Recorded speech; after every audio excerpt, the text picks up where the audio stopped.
अगली खबर का रुख करते हैं। झारखंड में गठबंधन सरकार के बीच दरार की खबरें सामने आ रही हैं। दिल्ली के कांग्रेस मुख्यालय में प्रदेश अध्यक्ष समेत प्रदेश के कई नेताओं की बैठक हुई, जिसमें कई मुद्दों पर चर्चा हुई। सूत्रों के अनुसार झारखंड मुक्ति मोर्चा के साथ जारी तनाव को लेकर बैठक में चर्चा हुई। कांग्रेस नेताओं ने जेएमएम के अध्यक्ष और मुख्यमंत्री हेमंत सोरेन पर पार्टी को नजरअंदाज करने का आरोप लगाया। सूत्रों के अनुसार मुख्यमंत्री हेमंत सोरेन को कॉमन मिनिमम प्रोग्राम और समन्वय समिति के गठन को लेकर सौंपे गए प्रस्ताव पर लंबे समय तक जवाब नहीं मिलने के बाद कांग्रेस नेता नाराज हैं। वहीं बैठक के बाद कांग्रेस विधायक दीपिका पांडेय ने इन सारे आरोपों को खारिज किया है और कहा है कि संगठन में नए लोगों को जिम्मेदारी मिली।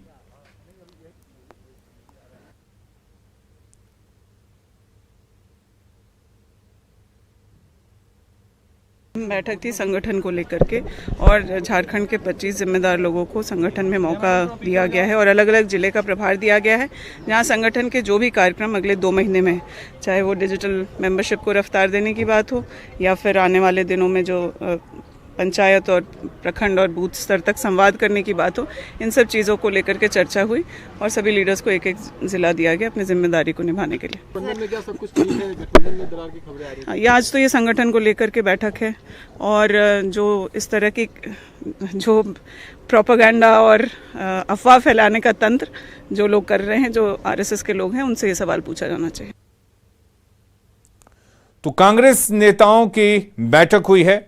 और कांग्रेस नेताओं का आरोप यह भी है कि सीएम उनकी बातों को नजरअंदाज करते हैं, क्योंकि कॉमन मिनिमम प्रोग्राम या कोऑर्डिनेशन कमेटी जो बनाने की बात कही गई थी वो अब तक नहीं बन पाई है और इसको लेकर कई कांग्रेस के नेता इशारों में अपनी बातों को कह भी चुके हैं। हालांकि दीपिका पांडेय ने इन बातों को इनकार किया और कहा कि इस बैठक का मकसद सिर्फ संगठन को झारखंड में किस तरह से बढ़ावा दिया जाए वही है। लेकिन इससे पहले भी ये बातें सामने आई हैं, क्योंकि झारखंड के नेताओं का आरोप भी है, कई नेता ये तक आरोप लगा चुके हैं कि उनकी पार्टी में सुनी नहीं जाती है, सरकार में उनकी नहीं सुनी जाती है। यहां तक कि मंत्री भी इस तरह की बात कहते हुए नजर आए हैं। आपको बता दें, बन्ना गुप्ता ने कहा था कि अगर कांग्रेस नेताओं की नहीं सुनी जाती है सरकार में तो पार्टी ऐसे ही खत्म हो जाएगी, क्योंकि कांग्रेस के जो एजेंडे हैं उनको जेएमएम जो है वो एक तरह से ग्रैब करती जा रही है, तो वो एजेंडे खत्म होते जा रहे हैं। तो इस तरह की कई बातें सामने आ चुकी हैं और भले ही कांग्रेस नेता मीडिया के सामने इस तरह की बातों को रखने से कतरा रहे हों, लेकिन सच्चाई कहीं ना कहीं ये भी है। अमितेश हमारे साथ जुड़े हुए हैं। अमितेश, आपसे जानना चाहेंगे, हालांकि कांग्रेस नेता ये कह रहे हैं कि इस बैठक का मकसद सिर्फ और सिर्फ पार्टी संगठन को मजबूत करने को लेकर है, लेकिन इस बात से इनकार नहीं किया जा सकता कि झारखंड में जो गठबंधन की सरकार है उसमें बहुत कुछ ठीक नहीं चल रहा, क्योंकि कांग्रेस नेताओं का पहले से ही आरोप रहा है कि जेएमएम की जो सरकार है या मुख्यमंत्री हैं वो कई बातों को नजरअंदाज करते हैं।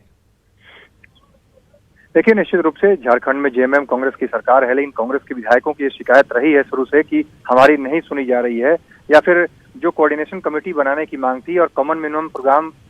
के जरिए जो मैनिफेस्टो है कांग्रेस का उसको भी लागू करने की जो बात थी उस पर भी अब तक अमल नहीं हुआ है। और 7 मार्च को नए प्रभारी अविनाश पांडे ने मुलाकात की थी मुख्यमंत्री हेमंत सोरेन से, तो लगभग 1 महीने हो गए, अब तक उस पर कोई सुनवाई नहीं हुई है। इसलिए निश्चित रूप से कांग्रेस की तरफ से इस मुद्दे को लेकर के सख्ती और तल्खी दिखाई जा रही है कि कॉमन मिनिमम प्रोग्राम बने और कोऑर्डिनेशन कमेटी बनाई जाए, तब जाकर सरकार में बेहतर तरीके से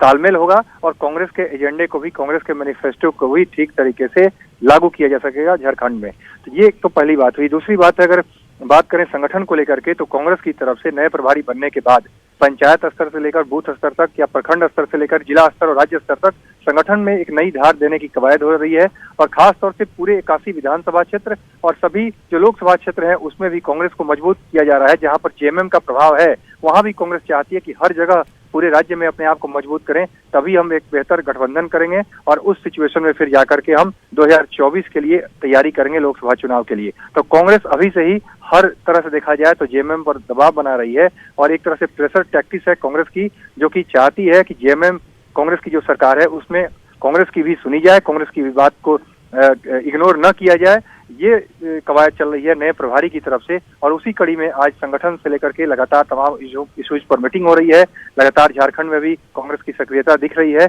और आने वाले दिनों में ये सक्रियता और भी ज्यादा बढ़ेगी जब 12 अप्रैल से कांग्रेस की तरफ से संवाद यात्रा निकाली जाएगी प्रभारी की तरफ से। और जो सूत्र बता रहे हैं उसके मुताबिक कांग्रेस के नेता ये चाहते हैं कि राहुल गांधी का भी एक कार्यक्रम कराया जाए, वहां पर झारखंड उनको बुलाया जाए और राहुल गांधी को बुला करके एक बड़ा भव्य कार्यक्रम किया जाए जिससे कांग्रेस के कार्यकर्ताओं में और उत्साह बढ़े। जी अमितेश, भले ही कांग्रेस संगठन के विस्तार की बात करती हो, संगठन के मजबूती को बात करती हो,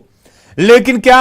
आज कोई ऐसा विधायक या मंत्री ये बोलता नजर आया कि सरकार को लेकर भी चर्चा हुई? क्योंकि कांग्रेस जिन एजेंडों को लेकर चुनाव लड़ी थी और सरकार में, गठबंधन सरकार में आई थी, वो कई ऐसे एजेंडे हैं, कई ऐसे मुद्दे हैं जो पूरे नहीं हुए हैं। तो कांग्रेस के सामने ये एक बड़ा चैलेंज भी है कि वो अगली बार चुनाव में क्या मुंह लेकर जाएगी लोगों के बीच।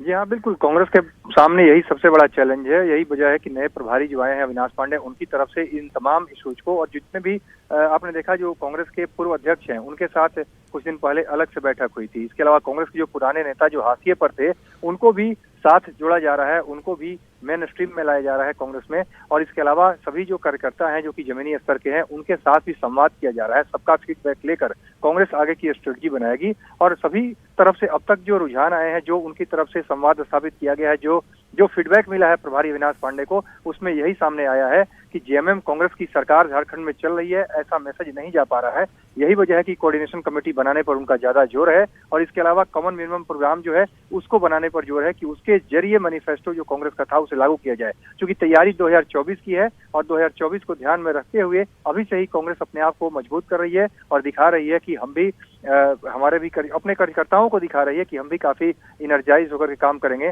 और सरकार में जो हमारा वाजिब हक है वो हमें मिलेगा। तो ये मैसेज देने की कोशिश जरूर है, लेकिन जेएमएम की तरफ से और मुख्यमंत्री हेमंत सोरेन की तरफ से कितना इस पर रिस्पॉन्स आता है, क्योंकि 1 महीना लगभग हो गया, अब तक कोऑर्डिनेशन कमेटी को लेकर के कोई बात नहीं कही गई है। ये बात जरूर है कि अभी थोड़ी देर पहले मेरी बात हुई है स्वास्थ्य मंत्री बन्ना गुप्ता से, जो कि कांग्रेस कोटे से मंत्री हैं, उनकी तरफ से कहा जा रहा है कि कुछ समय मांगा गया है। चलिए ठीक है अमितेश, बहुत शुक्रिया आपका तमाम जानकारी देने के लिए।